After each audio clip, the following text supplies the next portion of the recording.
Today we're going to do an Alienware M17x R4 upgrade with an NVIDIA Quadro K5100M video card.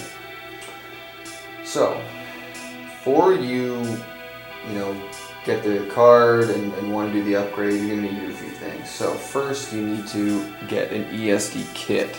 So it comes with a little ESD strap on my wrist. You connect that to ground yourself.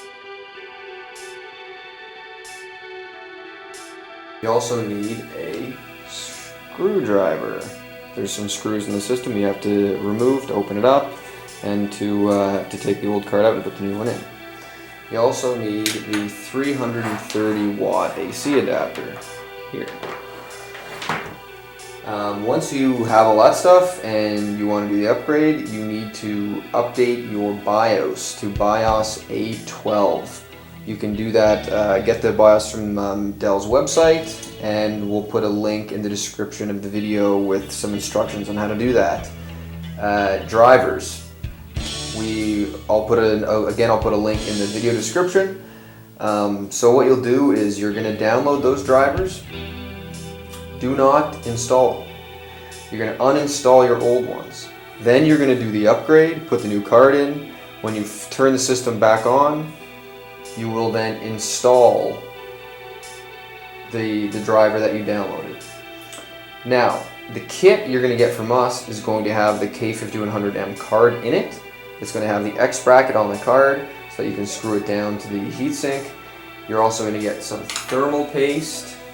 IC diamond thermal paste is what we use. You're also going to get some thermal pads for the card. I'll show you how to use those during the video. And you're also going to get some special screws to screw the card to the system and the heatsink and everything so it works.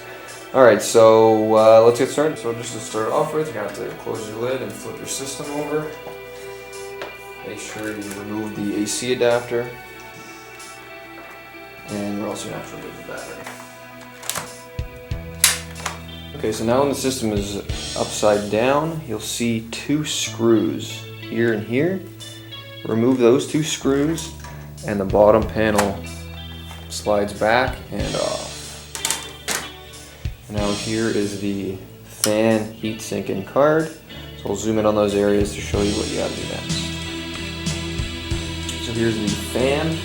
Just got to take 3 screws out and the cord, and it pops right out quite easily.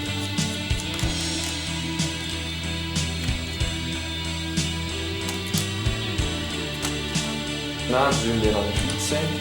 There's just 4 screws to remove the heatsink. It pops off, and we'll reveal the card. So, there's 4 big screws here.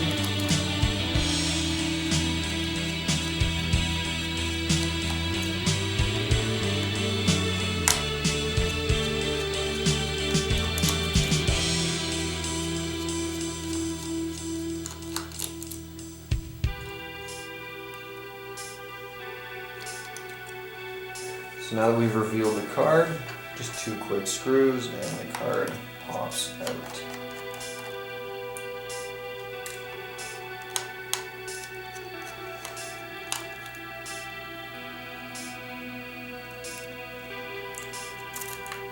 Here is the heatsink and here's the card. So one of the main, very important things you've got to do is make sure the thermal pads make proper contact with all of the important parts on the card that need to be covered, right? So basically the thermal pads act as a medium in between the heatsink and the card.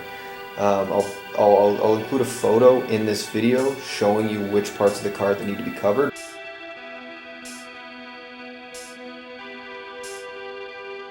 But a good way to figure out what to, if it's actually working is you gotta put the card right up to the heatsink and look around it. Make sure all of the parts that need to be covered are covered.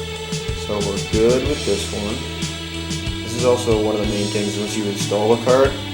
Run a random image in heaven and see what the temperatures are. So this looks okay. So now I'll install it back in the system.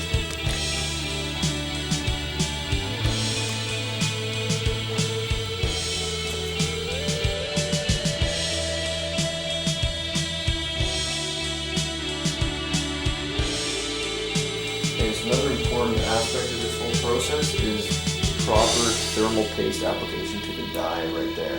I'm going to do it here, but I'll also include a guide, a link to a guide online made by the folks at IC Diamond, showing you exactly how to do this.